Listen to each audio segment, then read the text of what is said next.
آج فتاوی فیض الرسول کی 67ویں ٹاپک ہے۔ اعوذ باللہ من الشیطان الرجیم، بسم اللہ الرحمن الرحیم۔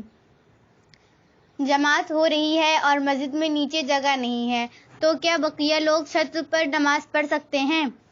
جواب: اگر جماعت کے لیے تنگ ہو، نیچے جگہ نہ ہو تو باقی لوگ مسجد کی چھت پر صف بندی کر کے نماز پڑھ سکتے ہیں۔ یہ بلا کراہت جائز ہے، بشرطیکہ کہ چھت پر اقتداء کرنے والوں کے لیے امام کا حال مشتبہ نہ ہو اور نیچے جگہ ہوتے ہوئے اوپر جماعت قائم کرنا مکروہ ہے۔ فتاوی رضویہ میں بحوالہ عالم غریب منقول ہے: الصعود علی کل مسجد مکروہ ولہذا اذا اشد الحر کرہوا ان یصلوا بالجماعۃ فوقہ اذا ذاق المسجد فحینئذ لا یکرہ الصعود علی سطح کذا فی الغرائب، واللہ تعالی اعلم۔ امام اتنا جلد باز ہے کہ مقتدی ثنا یا دعائے معصورہ نہیں پڑھ پاتا تو مقتدی کے لیے کیا حکم ہے؟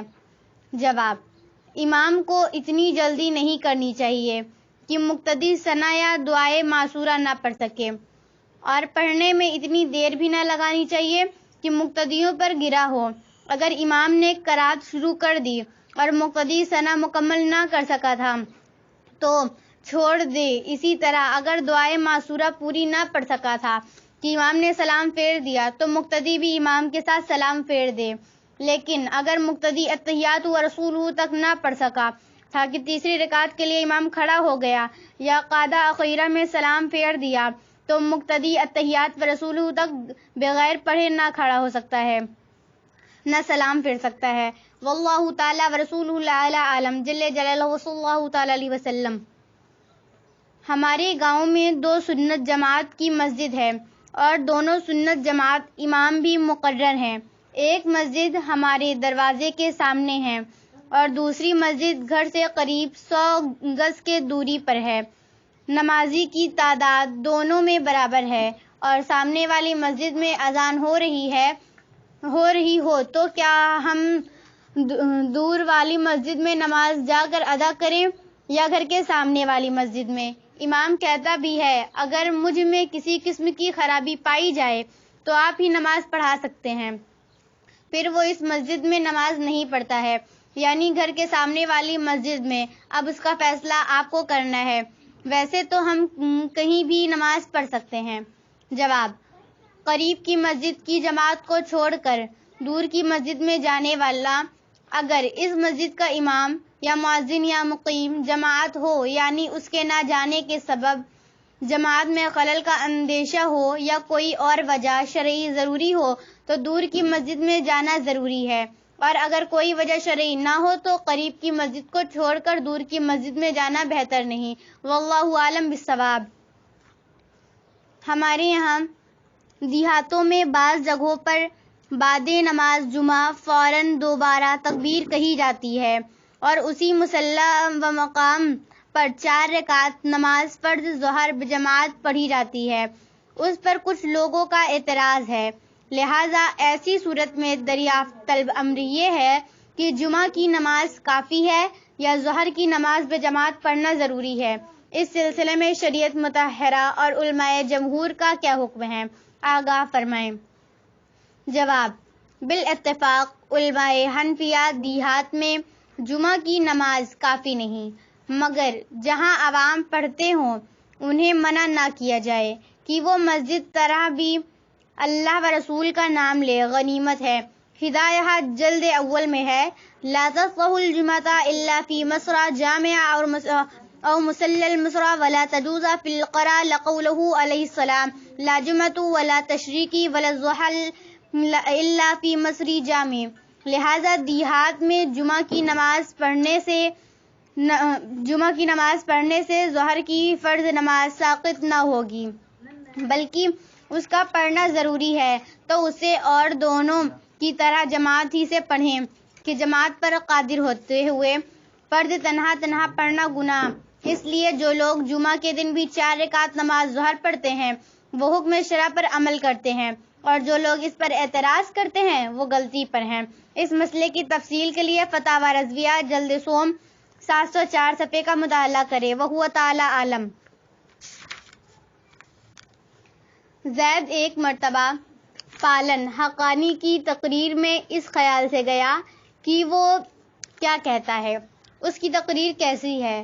نیز دوسرے دن ماں، فیملی اور 2-4 ساتھیوں کے بھی گیا، جس پر مقامی علماء نے نماز جمعہ پڑھنے کے لیے جس وقت گیا تو اس کو مسجد سے نکال کر باہر کر دیا، جس پر زید نے کچھ بات چیت کرنا چاہی تو علماء نے کہا کہ تم سے ہمیں کوئی مطلب نہیں، تم چلے جاؤ۔ اس پر زید خاموش ہو کر واپس چلا آیا۔ لہٰذا اب اس بارے میں کیا حکم ہے؟ جواب: چونکہ پالن حقانی گمراہ و بد مذہب ہے، اس لیے اس کی تقریر سننا مذہب حق اہل سنت و جماعت کے لیے زہر قاتل ہے۔ لہٰذا ایک دن زید کا خود تقریر سننا اور دوسرے دن اہل و عیال اور دوست و احباب کو لے کر جانا حرام و ناجائز ہے۔ لے جانے اور جانے والوں پر توبہ و استغفار لازم ہے، لیکن اگر زید سنی ہے تو صرف اس گناہ کے سبب اس کو مسجد سے نکالنا جائز نہیں۔ مقامی علماء اگر مسجد سے نکالنے کے لیے اس گناہ کے علاوہ کوئی دوسری وجہ معقول نہ پیش کرے تو زید سے معافی مانگنا اور توبہ کرنا ان پر لازم ہے، وہو تعالی عالم۔ مقتدی امام کی چوتھی رکعت میں شامل ہوا تو امام کے سلام پھیرنے کے بعد اپنی ایک رکعت پڑھ کر اتحیات پڑھے یا 2 رکعت پڑھنے کے بعد اتحیات پڑھے۔ بینما توجروا۔ جواب: اللہم ہدایت الحق والصواب۔ حکم یہ ہے کہ امام کے سلام پھیرنے کے بعد اپنی ایک ہی رکعت پڑھ کر قعدہ اولا کرے، پھر دوسری بلا قعدہ پڑھ کر تیسری پر قعدہ اخیرہ کرے۔ در مختار میں ہے: یقضی اول صلاۃ فی حق قراءۃ و آخرھا فی حق تشہد فما درک رکعۃ من غیر فجر یاتی برکعتین بفاتحۃ و سورۃ و تشہد بینہما و برابعۃ الربع بفاتحۃ فقط ولا یقعد قبلها وہو تعالی ورسولہ الاعلی عالم۔ امام داہنی یا بائیں جانب سلام پھیر رہا ہے، آنے والا جماعت میں شریک ہو سکتا ہے یا نہیں؟ آنے والا جماعت میں شریک ہونے کے لیے تکبیر تحریمہ کہہ چکا ہے، جماعت نہ ملنے کی صورت میں دوبارہ تکبیر تحریمہ کہے یا وہی کافی ہے؟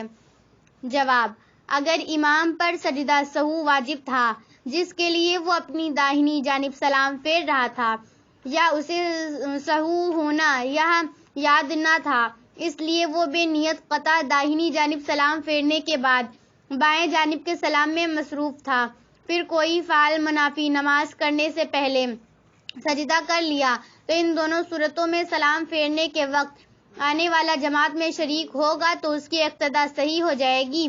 در مختار مع شامی جلد اول 503 صفحے میں ہے: سلام من علیہ سجود سہو یخرجہ من الصلاۃ خروج موقوفا ان سجد عادل یہا ولا لا وعلا حاضا فیصفح الاقتداء به۔ اور اگر سجدہ سہو واجب نہ تھا مگر اس کے لیے سلام پھیر رہا تھا یا سہو ہونا یاد نہ تھا، اس کے باوجود بنیت قطع وہ سلام میں مشغول تھا یا ختم نماز کے لیے سلام پھیر رہا تھا اور سہو نہیں تھا، تو ان صورتوں میں سلام پھیرنے کے وقت آنے والا اگر جماعت میں شریک ہوگا تو اس کی اقتدا صحیح نہ ہوگی، اس لیے کہ سلام میں مشغول ہوتے ہی وہ نماز سے خارج ہو گیا، اور اس صورت میں ظاہر یہ ہے کہ تکبیر تحریمہ دوبارہ کہے گا۔ وہو تعالی ورسولہ الاعلی عالم بالصواب۔